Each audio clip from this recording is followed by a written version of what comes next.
এটি একটি জল মোটর। এটি মাছের অক্সিজেন স্বল্পতা দূর করার ক্ষেত্রে ব্যবহার করা হয়। এটি খুবই কার্যকরী। সাধারণত যারা মৎস্য চাষী তাদের কাছে এটি খুবই গুরুত্বপূর্ণ, কারণ যখন পুকুরে মাছ বেশি ওঠে তখন এর সাহায্যে মাছকে পর্যাপ্ত অক্সিজেন সরবরাহ করা হয়।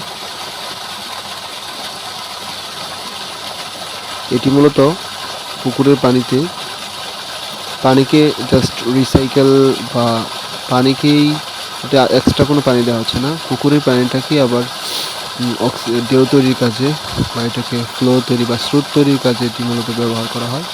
পুকুরের পানিটাকে এখানে ইউজ করা হচ্ছে। এটা মাটির নিচ থেকে উঠতেছে না। অনেকেই ভুল করতে পারেন যে এটা মাটির নিচ থেকে হয়তো উঠতেছে, তা না। এটি মূলত পুকুরের পানিটাকেই জাস্ট ঢেউ তৈরির জন্য পানির নিচে মোটর থেকে স্থাপন করা হয়েছে। এটা বিদ্যুতের সাহায্যে চলে। এটা খুবই কার্যকরী। এর গুরুত্ব মৎস্য চাষীদের কাছে অনেক। যারা মৎস্য চাষী তারা নিশ্চয়ই এই বিষয়টি সম্পর্কে জানেন। আপনার এলাকায় এটি কী নামে পরিচিত কমেন্ট করে জানাবেন। আল্লাহ হাফেজ।